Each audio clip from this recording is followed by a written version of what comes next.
But this is how it works. Tonight we are live from central London as the huge scale of political change across the United Kingdom becomes clear. For the first time in a century, Labour have lost a national election in Wales. Plaid Cymru are now the biggest party. In Scotland, the SNP are the biggest party there. In England, Labour have suffered terrible losses in the council elections. What does all this mean for Keir Starmer? What does it mean for the United Kingdom? The Conservatives too have suffered losses. And then, of course, there is reform. So reform have made major gains in 2 nations, possibly 3 tonight as the votes come in. Does this mean that Nigel Farage may have the keys to Downing Street in 3 years' time? Then, of course, there's the Lib Dems and the Greens. They are also part now of this new multi-party landscape. So, tonight on Question Time, we're going to do things a little bit differently to reflect this change in our politics. We're going to have a programme of 2 halves, if you like, 2 different panels for the national picture and then a panel for the local picture in England. So there we go. That's how we're going to do things tonight for our new politics. Welcome to Question Time.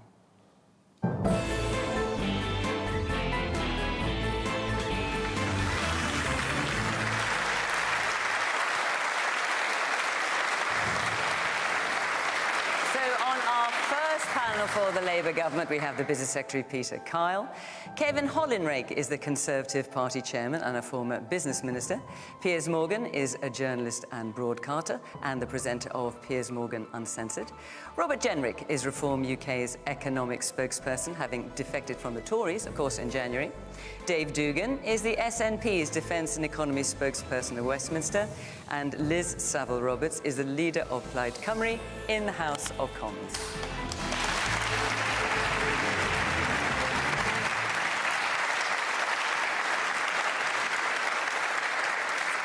Good evening, welcome to our panelists, welcome to our audience here in London, great to see you, and of course welcome to you at home. As I said, it's going to be a slightly different question time tonight, but we're going to get going very quickly with our first question, which is from Lindsay Brady. Hi, can Keir Starmer survive these election results? Robert Jenrick. Well, let's take a second to step back and remind ourselves that most of these elections wouldn't have even happened if Nigel Farage hadn't taken Keir Starmer, the Labour government, to court, and the Conservative Party that was in cahoots with them, and forced them to happen. So those people would not have had their vote in the first place. And we can now see why people tried to deny you your vote. Because the results that have come through over the course of the day have shown that this is, I believe, the beginning of the end of the 2 old parties that have run this country for so long.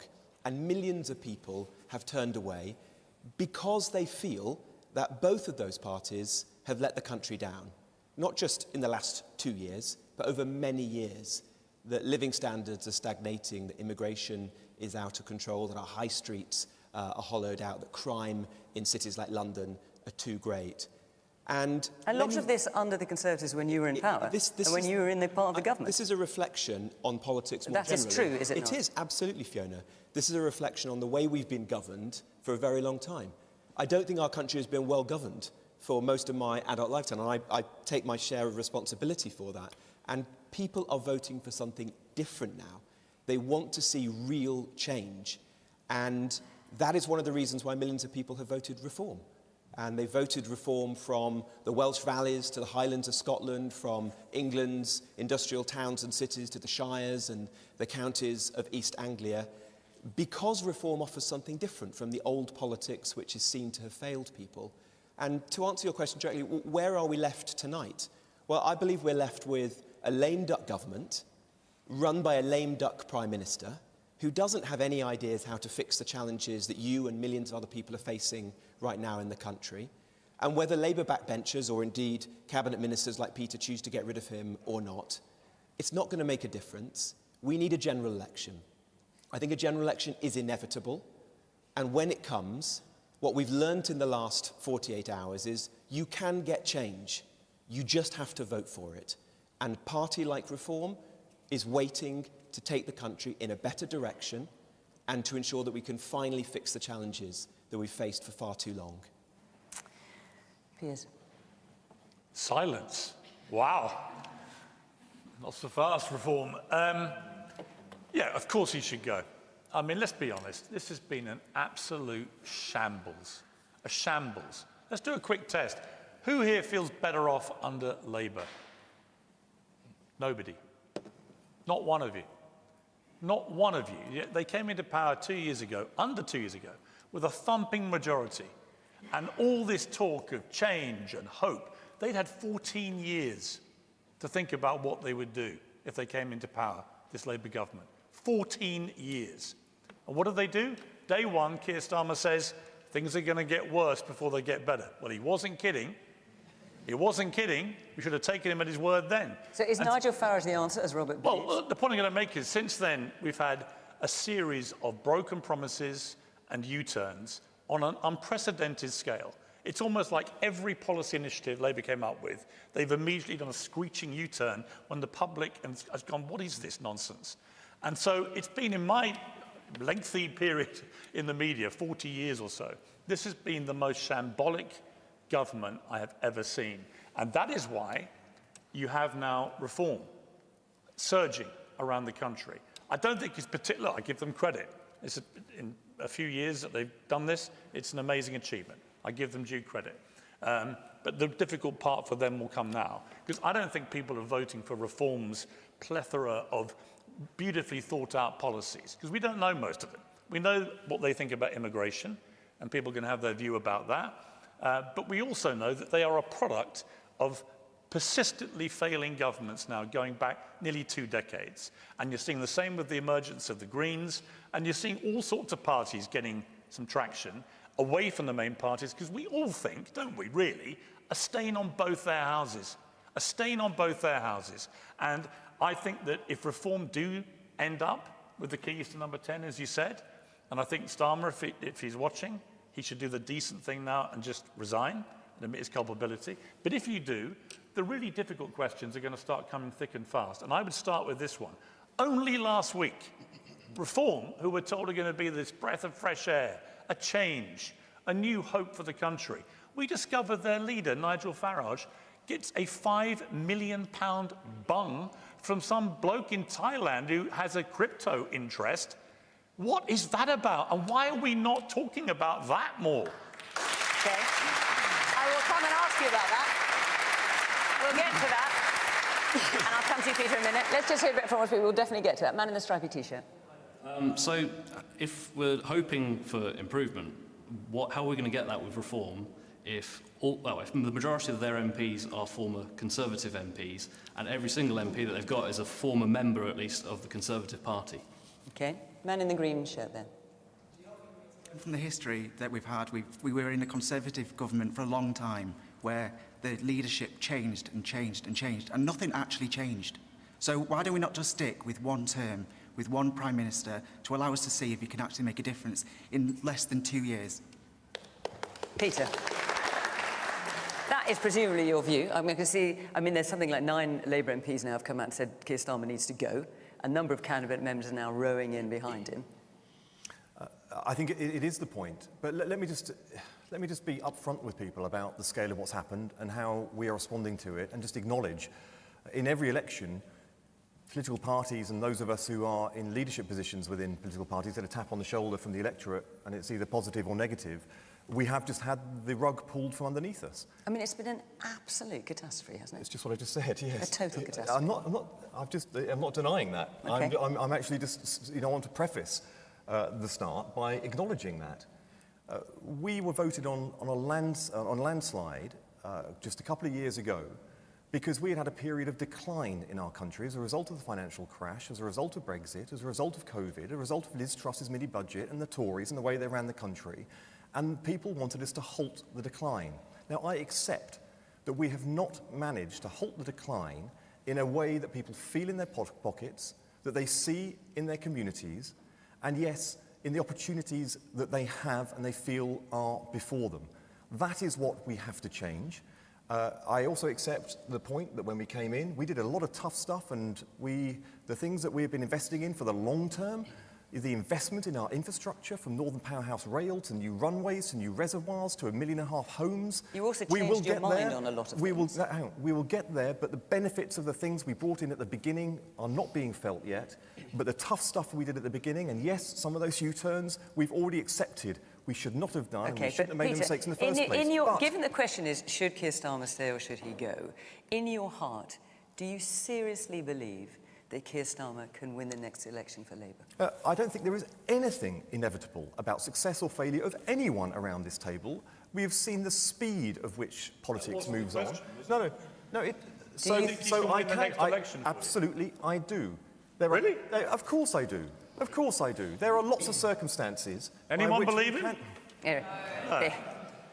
There are lots of potential outcomes. Politics is coming at us very fast. There are big challenges on the international front at the moment. There are huge opportunities for our country, and we are straining at the bit. Now, I accept we have to do better at grabbing the opportunities, talking about the future, making sure, particularly when it comes to young people, that those million young people that we inherited that were out of work, training and education, we get them into it and productive, but those key barriers to them succeeding in life and feeling optimistic about the future, we absolutely have to turn around. Let's hear from some of these people. There's lots of hands up. The woman at the front here. You talk about young people. I'm a first year, but I've done it twice. In that time, the debt that I have accrued from doing my degree, which people might find useless, people might find whatever, I do film. And I have a disability, and I've always been told you have to get a degree to get anywhere because your start line is so much further back. I can't really work a consistent part-time job. I occasionally do. I have uni that by the end of it, it's so burnt out. And who is gonna foot that bill in 10, 20 years' time? Me. So why are we doing this where it's just compounding pressure and pressure on everyone? And I don't see it solved in Labour, in Conservatives, in Reform. In any of the parties? I don't. And that student debt is something that comes up a lot on this programme. There's a woman further back. Let's hear from you. Just going back to the question about whether or not Keir Starmer can survive, I think we've all seen in the public at this point that he's very comfortable with other people to lose their jobs and for him to keep his. So I think he probably will be able to survive, and also the fact that there isn't a viable alternative in the government at the moment either. Just something from what Piers also mentioned, you guys had 14 years in opposition. It's just not good enough. Maybe you've been held to higher account than other governments because we were all used to Tory malaise for so long, but it's just not okay. And whether or not this tap on the shoulder will shake the government up into actually committing to something and not U-turning on it in a week, I think all of us can appreciate if there's a policy that isn't popular. I'd rather a politician have an opinion and stick to it than U-turn. It doesn't help any of us in the end. We don't know if we're coming or going. Dave, can Keir Starmer survive after these election results? Absolutely not. And I'll tell you why that is. It's not just about these election results today and yesterday. It's not just about the unforgivable, unfathomable appointment of Peter Mandelson, an associate of the world's most prolific paedophile, which the Prime Minister knew when he appointed him to that role. He claims now he just didn't know how much of a sympathiser with the world's most prolific paedophile, and he thinks that washes. He has zero understanding of how ordinary people think and what ordinary people's values are. But over and above the election and over and above the Mandelson scandal, it's about what's happened over the last 2 years to ordinary people. Large swathes of England have demonstrated in these local elections what we've known in Scotland for some time, and that is that Westminster isn't working, or insofar as it is working, it's working in the interests of Westminster. It's not working in the interests of communities across London or more widely in England. And that's because it's this cosy duopoly between the Tories and the Labour Party, which is actually no more sophisticated than it's our turn now, and in a while it will be your turn. And back and forward it's gone for the last 100 years. And look at the state of the fundamentals in the economy, where the UK spends more on debt interest than it spends on defence and education in England combined. It's utterly appalling. And while that's all happening, under Angela Rayner, the Chancellor, that this weak Prime Minister can't bring to heel, much less dismiss and replace with somebody else, the economy is tanking, growth is flat, unemployment is up, investment is down, recruitment Dave, is it's down. worth pointing out, it's not all rosy in the Scotland garden when it comes to the SNP. I mean, far be it for me to say, but I mean, you've got, in Scotland, for example, 9% of patients are waiting over a year for a treatment on the NHS. In England, it's 2%.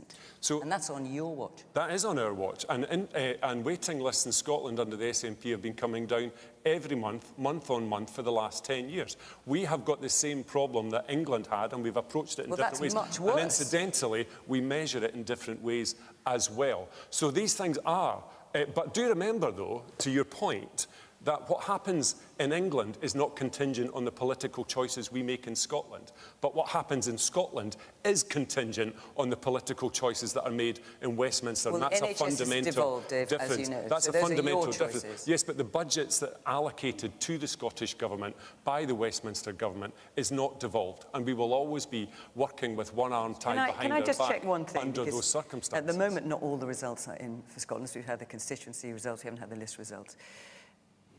Your leader, John Swinney, said, if there is an SNP majority, we will call for another referendum. If you fall short of an outright majority, are you not going to call for that? Or are you still going to go for a referendum in 2028, should you be able to get it? So, you're quite right. That was our campaign plan. Not all the seats have declared, and we don't know what's going to happen with the list votes that we have in Scotland as well. Sure, so if you don't get an outright majority, are you going to abandon that? So the reason we were pursuing an outright majority is because the UK exists on the basis of precedence in the absence of a written constitution. Okay, but that's so not we the question I'm asking. The question I'm asking very clearly, Dave, is if you don't get an outright majority, in the moment we don't know, will you still press for a referendum, an independence referendum in 2028? We will continue to pursue independence, whether that's with a referendum in 2028 or some other mechanism. Okay. And I'll tell you why that is. It's fundamental. This election that's been counted today will return a two-thirds majority in the Scottish Parliament of independence-supporting parties. The SNP have secured 40% of the vote in these elections, with independence as our priority on top of the cost of living crisis. Let me bring that is what we're delivering for the people of Scotland. So Liz, in Wales, the results have been extraordinary. I mean, Labour has dominated politics in Wales for a century. Tonight, no longer. And Plaid is the biggest party, just short of a majority, but nonetheless the biggest party. Independence. It's Plaid are kind of back, unlike the SNP, are going gangbusters for it. Plaid are rowing back on that idea. Presume that's because you think you're not going to take the voters with you. Well, for us now, and of course I'm very aware that I am here in London. I am here in London to talk about Wales.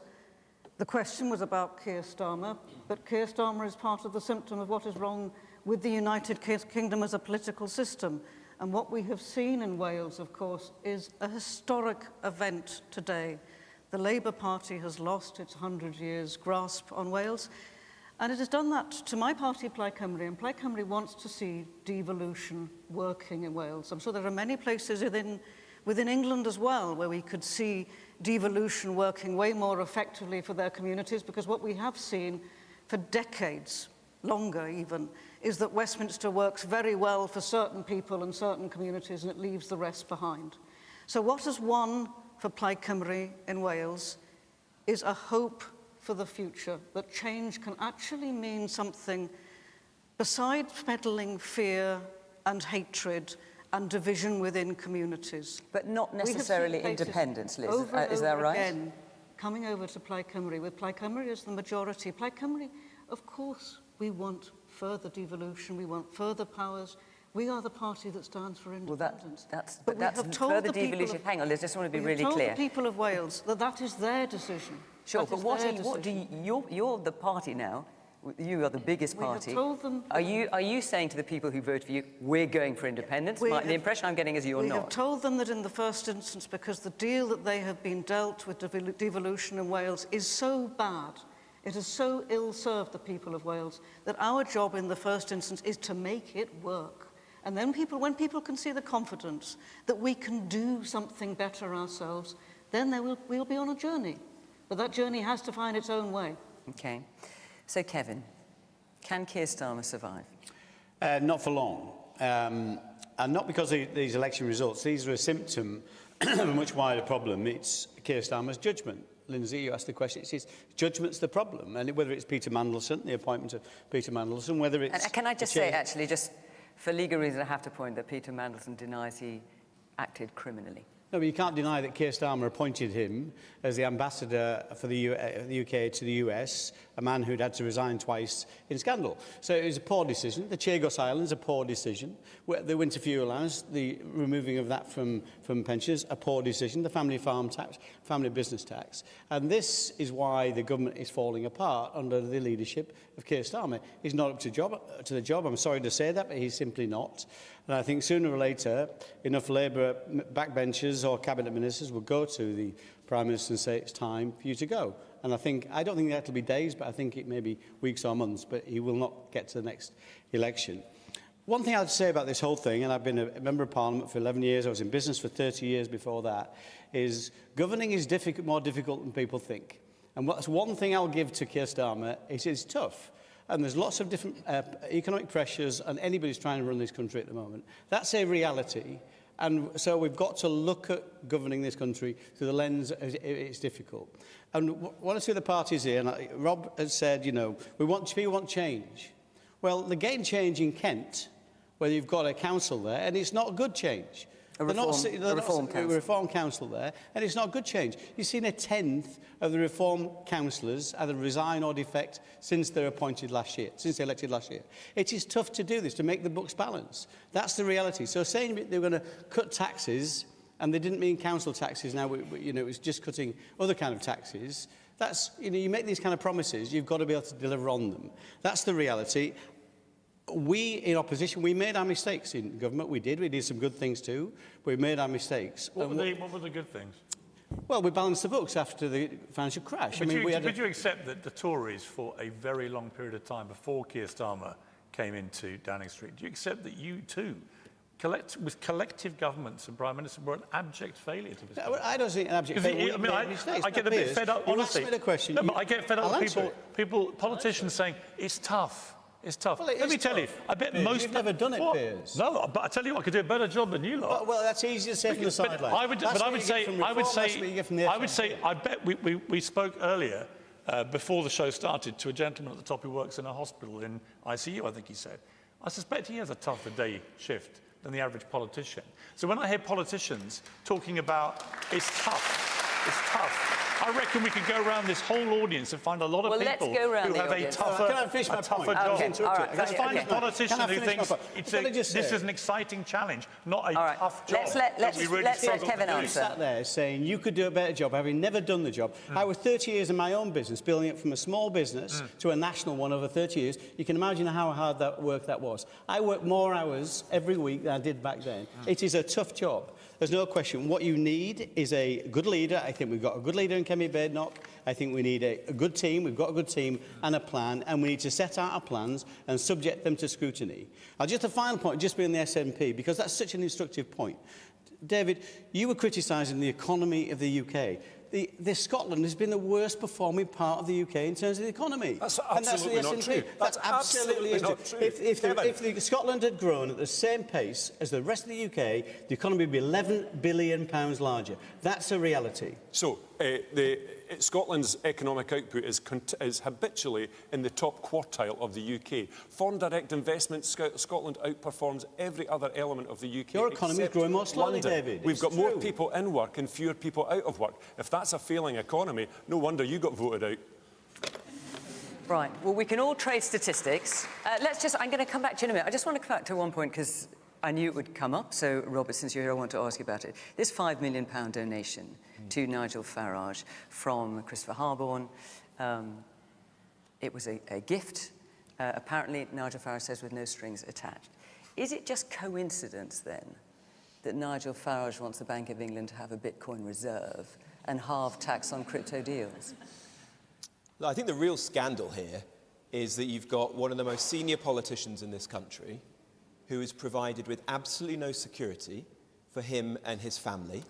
He's someone who is in danger, whose home has been firebombed, who has had many, many threats. And sure, but that's no reason for him not to declare it. Well, he had no need to declare it. The rules are very clear. Well, that if you get a gift as a private individual before you've been elected to Parliament, before you're even a candidate for Parliament, you're under no obligation to make a declaration. It depends which... Listen, Robert, you know as well as I do. It depends which bit of the rules... Depends which bits of the Code of Conduct you read. It also says if there's any doubt as to whether that could imply any sense of being beholden, you should declare it. It doesn't imply any sense because... So it is just the point I made, it is just coincidence, At the time that Nigel accepted this gift, he wasn't even standing to be a Member of Parliament. That's irrelevant. Let alone... That's how the rules... You know that. But if I may finish my point... The government could resolve this issue tomorrow if they provided Nigel Farage with security for him and his family. And I can tell you this, So what, he then give the £5 million back? Is that what you're saying? He would have no... I'm asking, no, would he but then? he would have no need to find private money to fund his own security. Look, somebody laughed in the audience, but I've known 2 members of Parliament who've been killed in the time I've been in the House of Commons. I myself have been a recipient of death threats. My wife is Jewish. We receive anti-Semitic abuse all the time.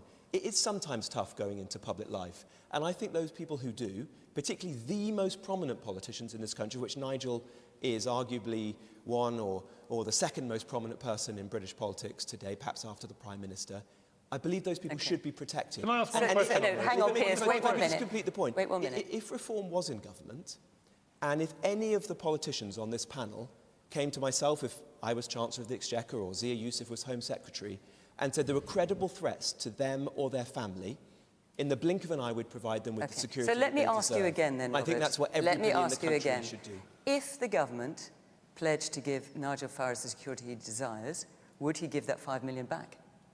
Well, he doesn't need to do that because it was a gift, but that's... Wow. But that's... No, well, it was a gift for that, It was a gift for that purpose. So if he no longer needs it, why would he just give it back? Let's see if the government do Rob, that. there's another way of sorting this out. It's all very easy for you to mock this, but... No, I'll tell you why I'm mocking. I'll tell you why I'm mocking.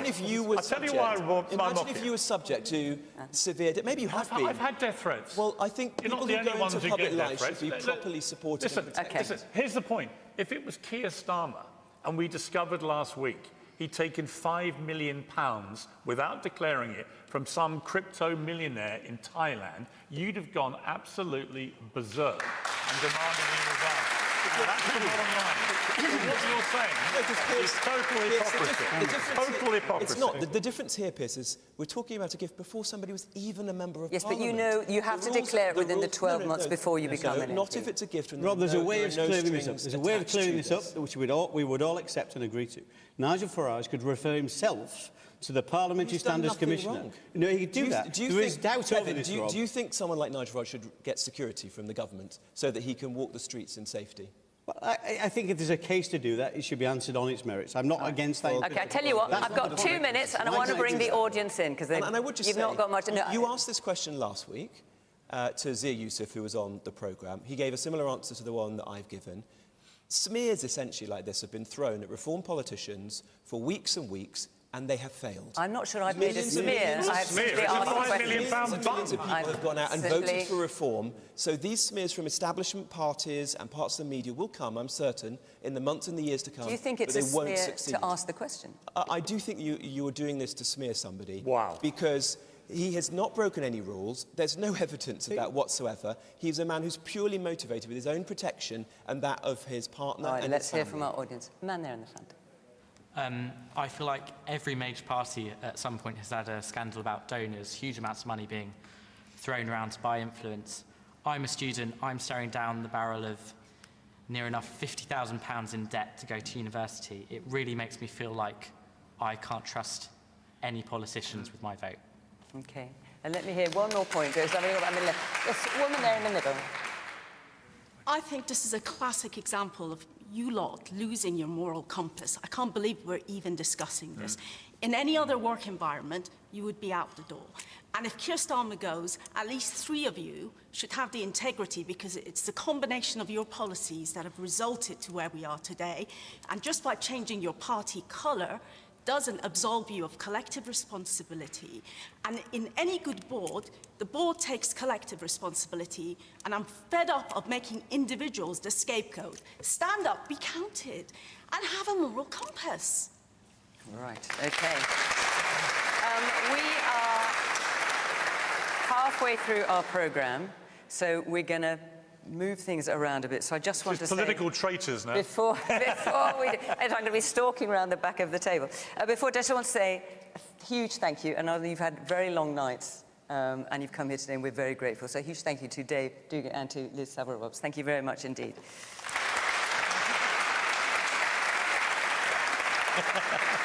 And I just want to let you know where we are going to be next week. That is our show in Brecon. That's where we'll be next week. And the week after that, we are going to be in Dumfries. So if you live in or around Brecon or Dumfries, and you, like our audience here in London, would like to come and put your questions, we would love to see you. So that's Brecon or Dumfries. Right. Go to our website and apply. All the instructions are there. Hello. So now, just taking their seats, we have Rachel Millward, co-deputy leader of the Green Party, Josh Babarinde, president of the Liberal Democrats. So we're now going to focus on the results in England in particular. Let's take our first question from Gabrielle Jacobs. Where are you sitting? Right there at the back. Off you go. The country has never been so divided. How will the parties work towards reuniting the nation? Right, Rachel, you've just taken your seat, but let's give you a go at that. The country has never been so divided, and that is heartbreaking, isn't it? It's horrible seeing hate rise in our communities, and it's all of our collective responsibility to do what we can. I think the real divide, actually, is that we have 50 families in the UK that have the same wealth in total as 50% of the population. And that seems to me to be the massive elephant in the room, and the reason why so many people voted Green yesterday, because we're the only ones that are actually calling that. And until we look at that great divide, where the super rich are getting richer and richer and richer, and the rest of us, the 99%, are struggling on the daily, then I think it's really difficult. Because, of course, what happens is people, and we've seen this, anyone who's studied history, 20th century history has seen this, when you get economic difficulty like that, when everybody's standard of living is affected, then people start scapegoating, they start pointing fingers, they start pitting us one against each other. But we have got more in common, and we need to keep finding that common ground and staying strong and staying united. And that's certainly what the Green Party's mission is, and our vision for a better world. So the Greens have made significant gains. We've done very, very well, yeah. No question about that. You're in the very unusual position that you were on last week as well. It's the first time it's happened in the whole time we're doing Question Time.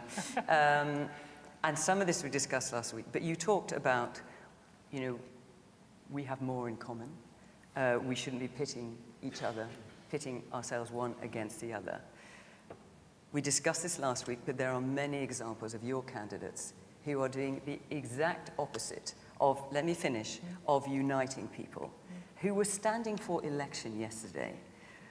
You've got one candidate in Hackney who has been elected as a Green, asking online whether Zionist funding was behind the marches, the far-right marches of Tommy Robinson. You had another one in Walsall who referred to Jewish cockroaches, who was standing for election. Another one that suggested that the leaders of Israel and Gaza conspired to carry out the attacks on October the 7th. How is that not divisive? That is divisive. And those comments are not acceptable so to the why were party. they standing as Greens? We have grown at such a pace that some of the processes need to change and evolve. So we're now looking to speed up our vetting process. There was no way. Hang on, Rachel. Those three in particular, well, two of them have not been elected. So in a sense, they're less your problem now. One of them has been elected. Are you going to let that person continue to represent your party? No. No, okay. They're in the disciplinary process. Ifat Shaheen. I think every party would agree, I'm sure, that when you you know, out of thousands, and that we had 4,500 candidates, more than ever before. The vetting processes were, you know, we need to keep working on those and improving them. We're committed to do that. We're also committed to now have compulsory training for all candidates in future. This won't be happening again. So just to be clear, Ifat Shaheen, who's been elected to Hackney, who is reported as asking online whether Zionist funding was behind the far-right Tommy Robinson marches, she's been elected as a Green. But, but you are not going to support those. You're going to I don't actually have the so I can't catch the detail. I don't have the details of that case in front of me. What I can tell you is that if there has been anti-Semitic or any other statement that's against our values, then that, through our disciplinary process, won't be allowed. There's a really clear line on that. We're working with people like Diaspora Alliance. We're making sure that we're getting this right. We're looking at it very, very carefully. It's not something we're tolerating. Really? Yeah. Because I could have sworn that when two innocent Jewish men walking down a street were attacked by a lunatic anti-Semite who wanted to stab them to death, and then carried on trying to find other victims in Golders Green, where so many Jewish people live, that when two heroic police officers apprehended this man, who was still armed, who was not, as your leader tried to claim later, in handcuffs, that at that moment, when we're all looking at heroes saving innocent people from being stabbed, your leader, Zach Polanski, goes on social media and retweets a post criticizing those police officers. And you don't think that's divisive? I think he apologized. You don't think it's divisive? I think he apologized for that. Well, he didn't apologise. He apologised for putting it out in a tweet, but he said he was still concerned by what he said. And then he's doubled down on it since, and then got it wrong and lied about the police and said that this guy was in handcuffs when he wasn't. And I would go further about Zach Polanski, because I think he's a very weird and quite dangerous individual. And there are other things about him which I just find, frankly, quite disturbing. We haven't got to the bottom of it yet, of why he thinks that if women have hypnotherapy, their breasts will get larger. I interviewed him, and he insisted to me that women can have penises. And that when I challenged him on that, I'm interested in what you think, he said that I was transphobic, without any evidence for me being transphobic whatsoever. This guy is weird, he's dangerous, and he wants to inflame tension when we have heroic police officers doing their job. He wants to inflame tension by making people think that they're the bad guys, not the terrorists trying to kill people. Oh, Piers. I think we all know, Piers, there's no love lost between you and Zach. Do you think women have penises? Do you know what, Piers? I think you have a uniquely strange obsession with people's genitalia. It's a pretty straightforward question. I'm sorry, that's a weird question. It's actually a straightforward question. Piers, it's a weird question. What's the answer? What's the answer? The answer is the trans community in this country are treated appallingly. This is a vulnerable group of people. That wasn't my question. That wasn't my question. It's not. You don't want to answer, do you? I'm telling you that I think you don't want to answer. I'm telling you. Because of the woman, you know it's ridiculous. I know that you're being ridiculous. Really? Honestly. Why am I ridiculous? Let's hear from our audience, because they've all got their hands up. A man at the back with the glasses. Yeah. Hiya. I am Jewish. I live about a mile or two away from Golders Green. It's an area I know very well. My dad, when he first came to the country, he lived in Golders Green. And in the recent spate of comments that have emerged from Zach Polanski and the Green Party after what took place in Golders Green, I think it's only become clear to me that Reform and the Greens are really two sides of the same coin, in that they're parties that have both latched onto a situation of negativity in the country at large, with one side finding the immigrants in the general sense to be to blame and one side finding the wealthy to be to blame. And so I think until some party is able to ultimately address that fundamental malaise within the country, that it won't make any difference whether it's the Reforms or the Greens, because it's just the same thing. It's pointing at one group and saying, you are responsible, we are going to come after you relentlessly until some utopia is achieved. It doesn't make any sense. It ultimately accomplishes nothing for anyone. Okay. Robert, let me come to you. And Josh, I'm going to come to you in a minute. So look, I was talking to Rich about some of her candidates. I mean, let's accept that all parties will occasionally have candidates to say things that they don't like, and they have to deal with it. When it comes to reform, I mean, I was going to make a list, but then the list was too long to read out. So 2 people who've been elected, and as you've noted, Reform have done extremely well. Ben Rowe, Plymouth, urged protesters to throw bricks at police when they were defending a mosque and said, get rid of that filthy building. Wow. This is during the 2024 Southport riots. He's been elected. You got Brett Muscroft, he's been elected in Wakefield. There was a post on certainly what looked like his account, he hasn't denied it was his account, that read, Islam is like a cancer. If you don't remove it on time, it will kill you. Why are you letting these people represent you? Well, I don't know either of the cases that you just brought to me. Should you not know about these cases? Well, we had 5,000 candidates, Fiona, sure, so I sure, but I don't know every single one. But Nigel Farage was saying how... No, but I would imagine these 2 would probably stick in the mind. Well, they would do if I'd known about them, but I don't, Fiona. You have to forgive me. What we've done is vet the candidates that we've had, and I think our vetting procedures have improved immeasurably as a new party, which it's always a challenge, and all parties have bad apples, don't get me wrong. We've seen that. What really matters is how you respond, and it's when, if cases are brought to you, like the ones you've raised with me tonight, how you respond to those. And where cases have been brought to us, and to Nigel's attention, bad apples have been weeded out and have been removed. And that is what really matters here, so that you can have confidence in the party, in the people that we're putting up for election. I would just say, and this isn't to obfuscate, but the media do have a bit of an obsession with Reform and its candidates. Well, in fairness, I have just been talking to Rachel about her candidate. Well, sure, but you prefaced your question to me by implying that Reform has had a bigger problem than other parties. In fact, that's not the case. Actually, more Conservative candidates proportionally have been forced to step down since the close of nominations than Reform candidates. That's not to say that either is a good thing. We don't want any bad people standing for public office. But there's no evidence to suggest that Reform has a bigger problem than other political parties. Well, the question is, how will parties work together to unite the nation? One of Reform's policies is to, should you get into government, because clearly it's not something you can do as a council, but to stick buildings to house asylum seekers in green supporting constituencies. Is that not divisive? No. Look, I think if you... I mean, perhaps Rachel will correct me, but the Green Party's policy is that the United Kingdom shouldn't have any borders. It explicitly believes in a country without borders. I don't think personally that a country without borders is a country at all. I don't know any functioning country in the world that operates like that.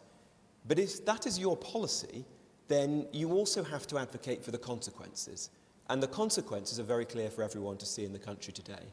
It will mean tens of thousands of more people coming into the country illegally, mostly young men breaking into the country about whom we know absolutely nothing, and some of those people are coming from countries with totally different attitudes towards women and girls, are driving sexual violence, rapes and attacks on women in our country. The evidence, to the extent it's available, demonstrates this. I've asked successive Conservative and Labour governments to publish the evidence more broadly. Both have refused. If they did, I'm certain that it would bear out my contention. And so if that is the policy of the Green Party, then I think it's perfectly reasonable that you also face up to your voters and say, well, those people should be housed in the communities that you represent, not parked somewhere else. And that is what's happened in recent times in our country. Essentially, government, and I was part of one of them, have dumped these people, usually in poor neighbourhoods, in towns and cities, often in the Midlands and the north of this country. First it was in hotels, today it's in HMOs, houses of multiple occupancy, buying them up street after street in places like Hull and Ashfield and Mansfield and parts of Liverpool. That's wrong. All right. And I would just say... You were the minister that did it. Actually, I was you were the minister that started the hotel process. That's not, it's not correct. You increased the hotel use. Wrong, Peter. You increased the hotel use. I was the minister. It wasn't Peter. It wasn't just a government. It was your government, and you were the immigration minister. Well, Peter, if you want to quote, let me explain the facts to you. I came in and found the Home Office in the most appalling shambles. I then got a grip on it to the extent one could. You increased hotel use. We actually closed 100 of the hotels. You increased the hotel. So when I left the Home Office, there were fewer hotels than where I began. I mean, immigration was at record levels when you were... No, what happened, the way... You're a smart person, Fiona. The way this works... Well done. The way this works is you come in, you make changes to the immigration system, and then they bear fruit in the years that followed. Okay. And All right. let me hang on. I'm going to bring Josh in, I actually 'cause Josh resigned hasn't had a chance from to that speak yet. government. I was the only person who did, because I was so appalled by what was All happening. right. By your own actions. And the thing that appalled me was the consequences Okay, I'll let you for come back, but let me communities bring in our Josh in. country. Because I felt, as a dad of 3 young girls, Okay. I was All not right, prepared Robert, you've made your point. to see other communities and other Okay. children And hang face on, things Rach, I was know not you want to willing come do back, myself. but must let Josh in, because Josh hasn't had a chance to say a word yet. And he's sitting there very patiently, and thank you, Josh. Yeah. So let's get back to Gabrielle's question. The country has never been so divided. How will the parties work towards reuniting the nation? Well, first of all, I'm not going to lie, Robert, but you sound like a nasty piece of work with what you just came out with there. And in terms of division, this is reform all over. Mugging people of their deepest, darkest fears and weaponising them to divide our communities, to spread anger, all for their own political gain. And this is what drives people crazy about politicians in this country today, and it's not good enough. We need to move away from the politics of division and anger and more towards the politics of actually getting things done. That's what politicians are meant to be here for, and that is why so many people across the country have voted for local champions in the form of Liberal Democrats today. Liberal Democrat gains in councils and councillors across the country. You've got places like Portsmouth Council that is now completely run by the Liberal Democrats, that bought back right to buy houses that were sold off under Thatcher in order to help address the homelessness issue. You've got councils like Sutton Council that increased its majority today, that has implemented a number of initiatives to keep their libraries open where so many are closing them. And then you've got places like my patch of Eastbourne, the sunniest town in the UK, that declared a cost of living emergency, the first in the country, and unlocked emergency support for those struggling the most. That is what people want to see from their politicians. They don't want the division from the likes of reform. They want people to get things done. And for as long as Liberal Democrats are working up and down the country, that's exactly what people are going to get when they vote Lib Dem. Let me hear from the man in the purple top. No, further back. Yes, the man in the purple top, yeah. Maybe it's time to kind of change the model of politics, because the problem with politicians is you are all the same. If you look back far enough, there's always something that's the same thing, it's the same problem. What I'd love to see is actually like the health minister having worked in the health service, the chap who deals with the economy, I don't know, running a CEO or a massive FTSE 100 company, like top-level guys and women in their field leading a wider team below them, instead of the same people in different suits talking the same stuff over years and years and years. It's boring. Okay. There are migrants here who are coming to this country who want to pay into the country. They want jobs and they're unable to. You also have other migrants like my partner who pays her taxes, pays her national insurance, even pays to use the NHS. And yet you have people like you who, as Housing Secretary, oversaw £1 billion dodgy deal. You've got Nadeem Zahawi dodging taxes, Richard Tice dodging taxes. How long is this going to go on for before people realise it is grifters like you and your colleagues who are the problem? Well, that is a whole load of allegations there. A whole load of allegations. Let me get this right. So Nadeem Zahawi admitted he made a mistake about his taxes and paid up. Richard Tice says he hasn't made a mistake, as far as I understand, but he's happy for people to look at it. Opinions differ about that. I assume you're referring, when you talk about, listen, you better quickly put your point of view Fiona, about it's complete nonsense. But, very sir, quickly. I'll take on the point you're making. Well, do you want to... Okay, we may disagree, sir, but I can tell you what, there are tens of millions of people in this country, as we've just seen, from the way people voted yesterday, who are sick of people crossing the channel illegally in small boats. Robert, I just wanted to give you... Hang on, Robert. I just want to give you an opportunity to address that allegation, but if you don't want to, that's fine. Okay, fine. Well, let me bring other people in. No, Robert, I've let you talk for ages. No, Robert, I'm so sorry. I'm going to stop you, because otherwise no one else on the panel... Robert, I'm so sorry. Otherwise, no one else on the panel will get a word in edgeways. Okay, but there's also two people who haven't said a word yet, so I've got to let them do that. See, this is what happens when you have multi-party and so many people on a panel. But you will also get a word in edgeways. But Peter, you are sitting here. how the parties work towards reuniting the nation. And what you've seen is you've had Labour in power for 2 years and the country is fragmented. It is divided. And I think we've experienced that during this campaign, and we've seen it up close. And presumably you are part of the responsibility of that. We are. And we accept responsibility for it, and we accept the challenge that we have to unite. It is difficult. We've seen here that the two parties are now defining themselves against each other. The Green Party, which have said it stands for hope, but two of their candidates were arrested for hate speech during the campaign. We know about reform and their policies. The answer to Islamic hate is not hatred against Jews, and vice versa. What we're seeing are two parties defining themselves against each other, but moving towards the extremes. I believe firmly that the mainstream place where most people want their politics to be is wide open, and I accept that But then why aren't they voting for you? And again, you're prompting me to say what I'm already about to say.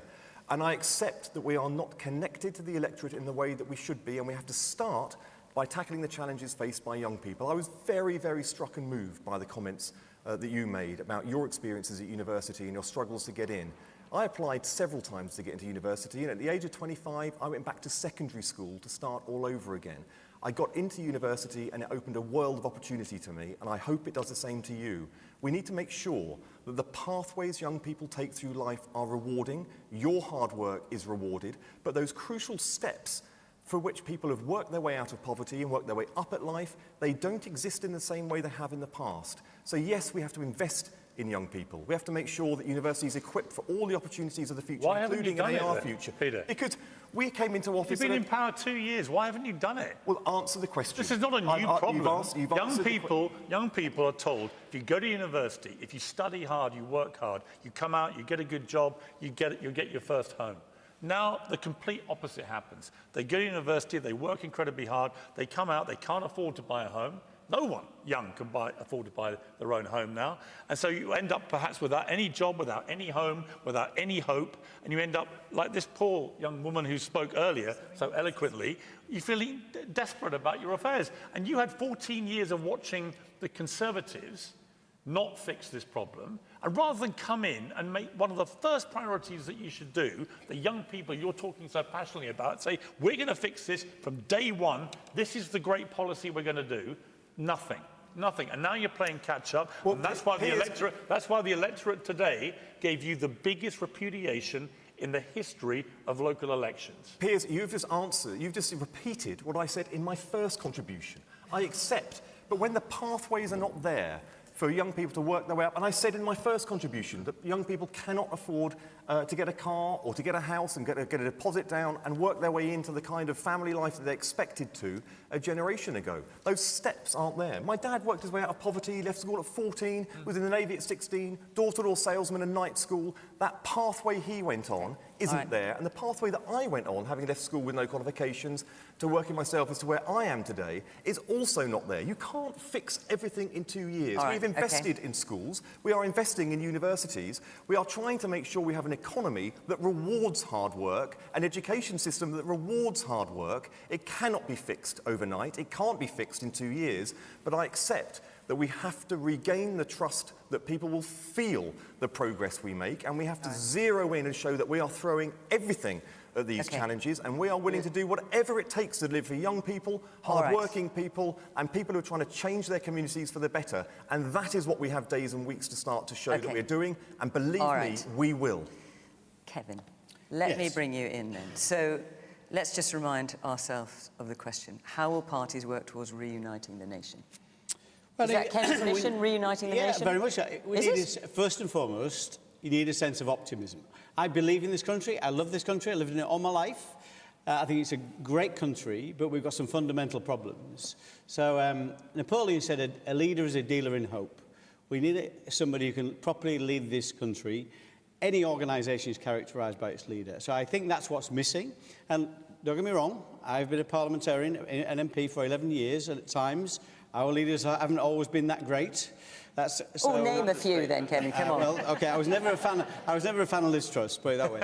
That's the easy one. What about the rest of them? I'm not going further than that. They all have their strengths and weaknesses. But fundamentally, one thing we all agree on this panel, whether we say it or not, is the secret to that optimism, to improving people's living standards and well-being, is growing the economy. We all agree with that. Peter and I agree with that, and as does Rob, and I'm sure Josh and Rachel as well. And Piers as well, probably.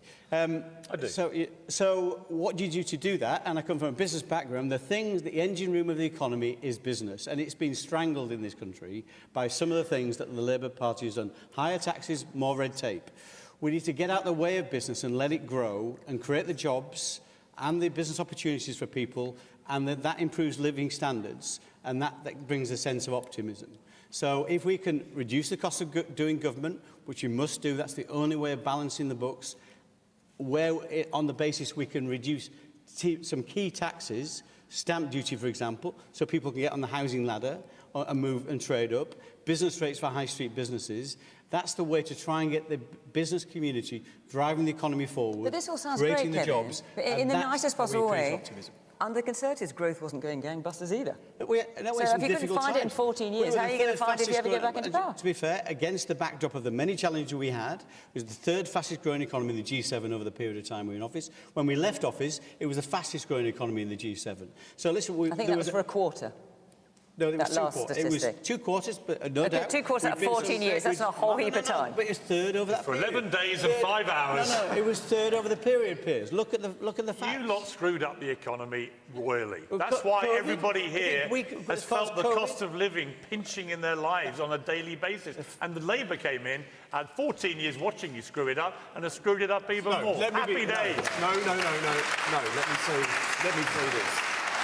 Let's just ground this in facts, Piers. Going into the Iran war, the annualised growth rate in our country hit 2%. Inflation was heading to target, 2%. Productivity up for the first time in 13 years. These weren't happening by accident. Now we have been. Now all of that is true. Inflation increased. No. It was heading to target. That was prior to Iran. That's just nonsense. Listen, all of that is where our economy was heading until the Iran war. Now, because of what we've taken, we will be more resilient as a result. But let's not kid ourselves that the Iran war isn't going to have an impact. But all of the fundamentals were heading in the right direction.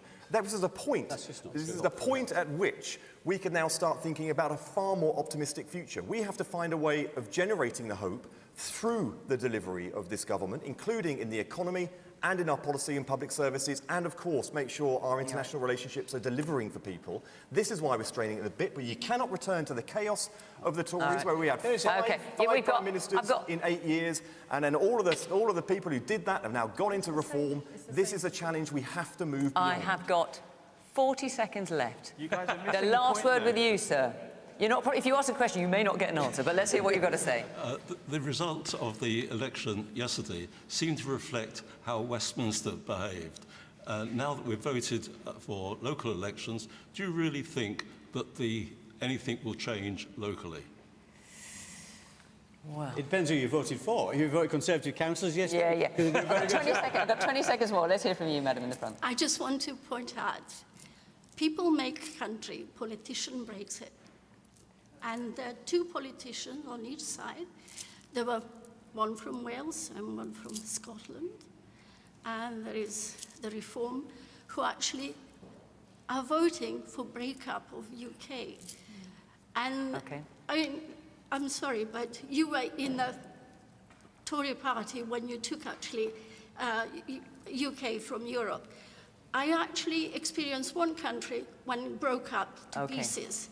So just to finish, you've got to finish in a second. I'm so sorry to cut you off, but because it's a live a live programme. I've got to end on time. But thank you for your. Hang on, we're out of time, Josh. I'm so sorry. Josh, we are out of time. I'm really sorry. It's a live programme. We've got to end on time. They're absolutely militant about it. So, thank you. Thank you very much to my panel, and of course to the panel we had before. Thank you very much to the audience here for coming and putting your points. We managed to squeeze as many of you in as we could, and of course, thank you at home for watching.